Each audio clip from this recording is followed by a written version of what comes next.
On September 26, 1983, the Soviet Union's early warning system detected a barrage of U.S. nuclear missiles appeared to be incoming.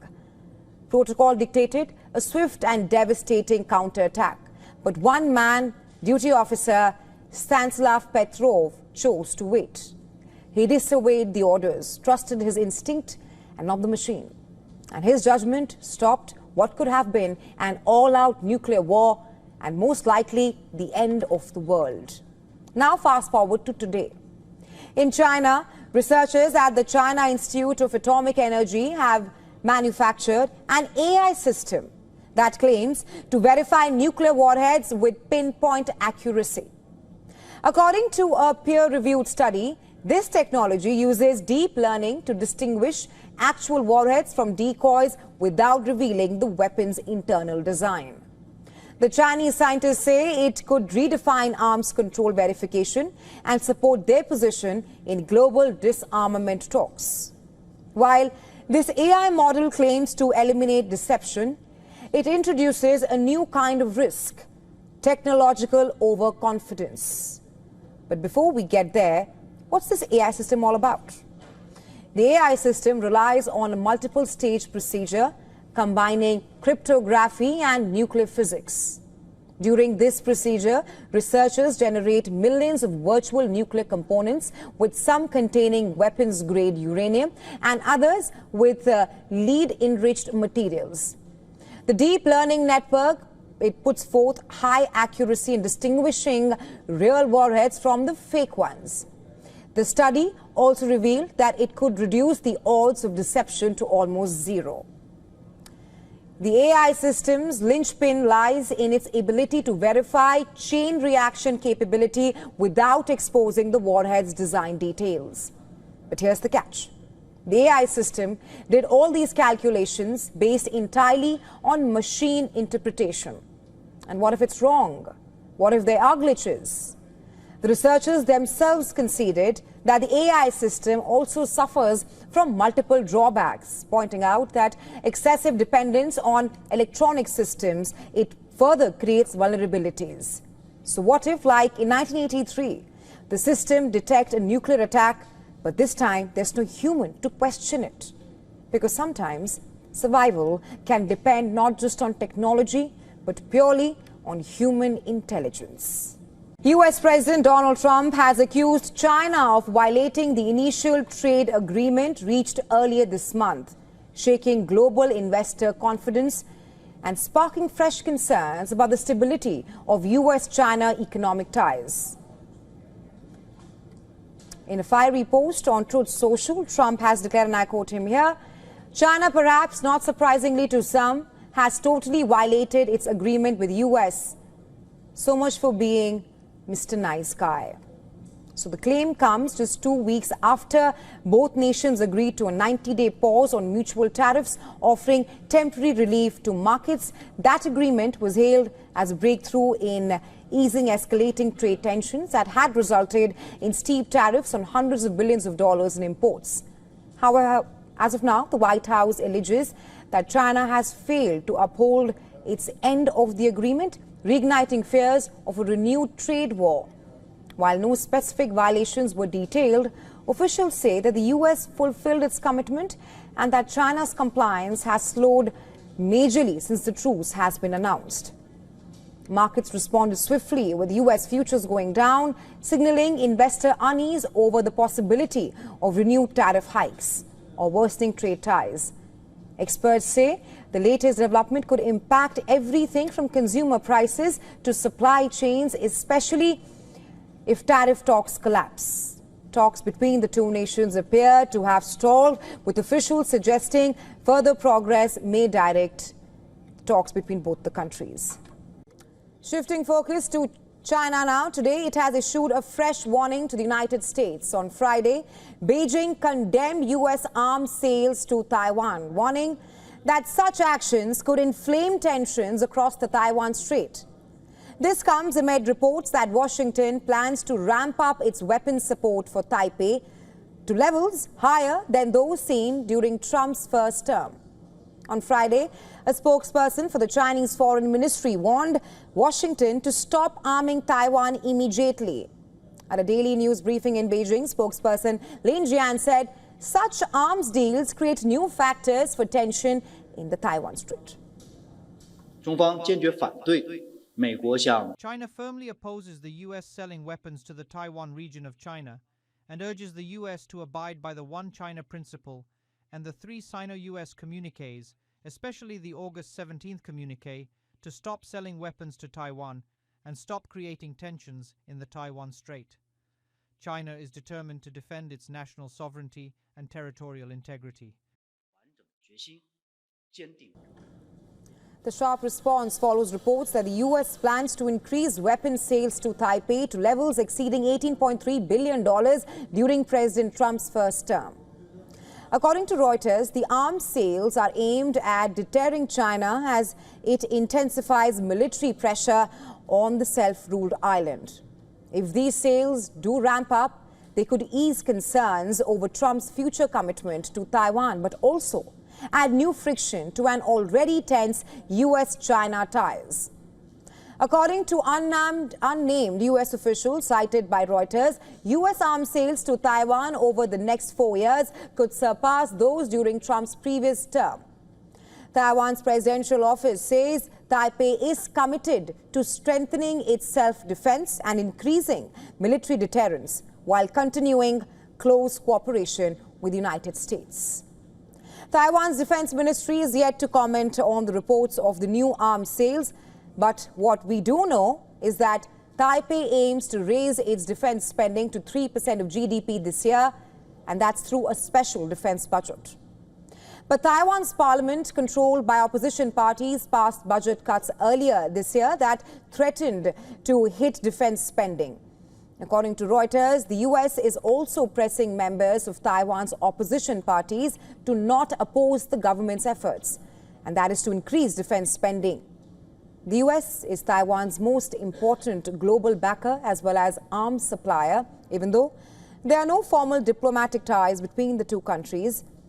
Remember, China has vowed to reunify with the self-ruled island by force if required. Taiwan's government rejects Beijing's sovereignty claims, saying only the island's people can decide their future. Past reports suggest that Taiwan is exploring a multi-billion-dollar arms purchase from the U.S., focusing on missiles, munitions and drones, so that it can improve its ability to defend itself. And that's if or should China invade.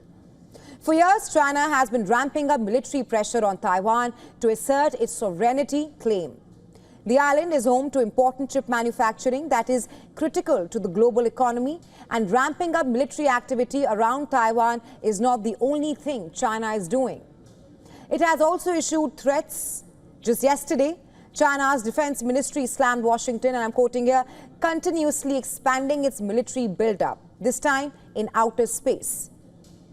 China slammed U.S. as it presses ahead with Trump's ambitious Golden Dome project, slamming U.S. for wanting to deploy space-based weapons. China accused U.S. of trying to stoke an arms race in outer space.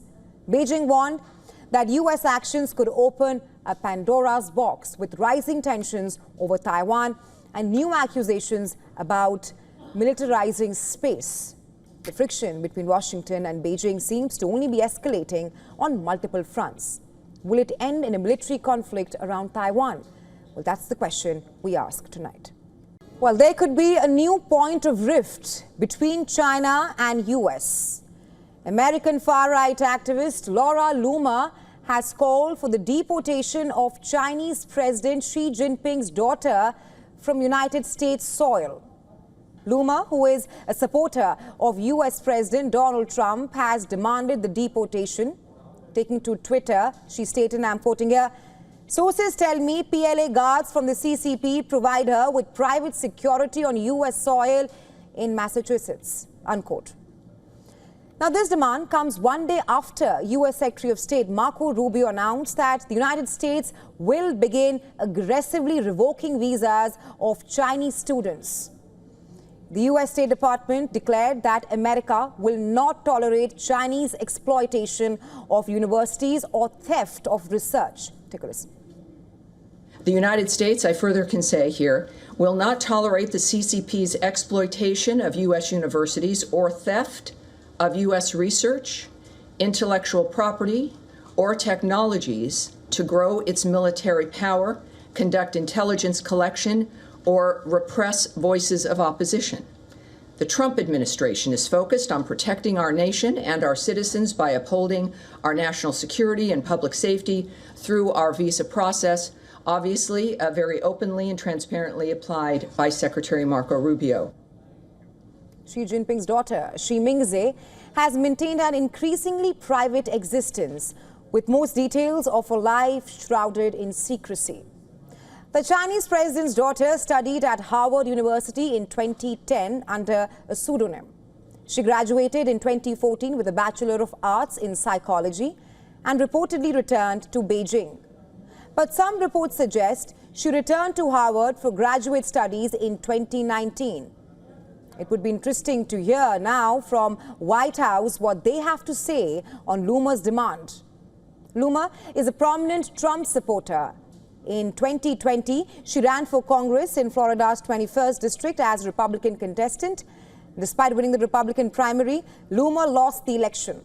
2 years later, she challenged Representative Daniel Webster, a Florida Republican, in a primary but was unsuccessful. Away from politics, in a personal gesture, Russia's President Vladimir Putin held a warm welcome for Abbes, wife of late ex-president Shinzo Abe, at the Kremlin today.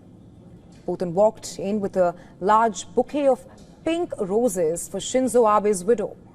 He also conveyed to Abe how her late husband played an important role in restoring bilateral ties between the two countries. Abe responded with heartfelt remarks of her own. I saw that he was sincerely striving for the full restoration of the Russian-Japanese cooperation.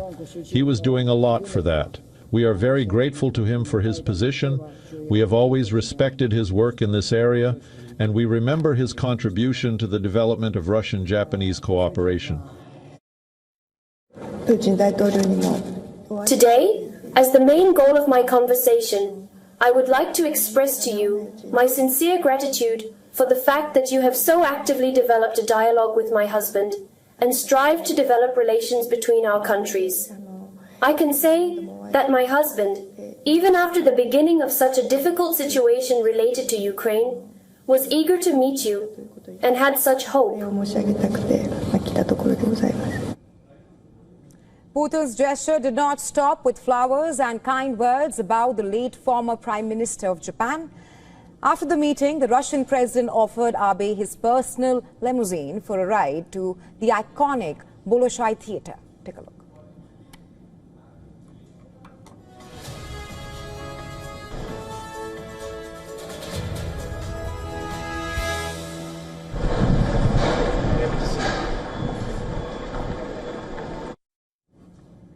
Kremlin said that the visit is not an official one, but Putin's gesture is reminiscent of the warm ties between Japan and Russia. During the prime ministership of Shinzo Abe, that is. Putin and Abe had good personal ties. Both held 15 summit meetings in Japan, Russia, and other global venues, reflecting their commitment to resolve key issues in Russia-Japan ties. Well, there's a new obsession sweeping the style scene, and it's not what you'd expect. Say hello to Laboo Dolls. The spiky-haired, sharp-toothed dolls are now the must-have fashion accessory. Laboo, that's the name, the elf-like doll that once lived in the niche world of collectibles, is now the crown jewel of trendsetters everywhere, from the streets of Paris to the lanes of Seoul. These toothy gremlins are stealing hearts and even headlines. From K-pop's Lisa to Bollywood's Ananya Pandey, everyone has now got a Laboo, whether it is swinging from a Chanel bag or peeking out of a Prada purse. So big is the craze that the Chinese retailer Pop Mart, the exclusive seller of Laboo dolls, has had to pause sales of these keychain-sized goblins because demand has clearly hit kiosk levels. But how did they become internet's latest sensation? The history of these dolls is not as new as the sudden craze behind acquiring them. Hong Kong-born artist Carson Leung created the Laboo Dolls in 2015, inspired by Nordic fairy tales, and a decade later, they are a worldwide sensation that we are seeing today, not just in India, but also worldwide.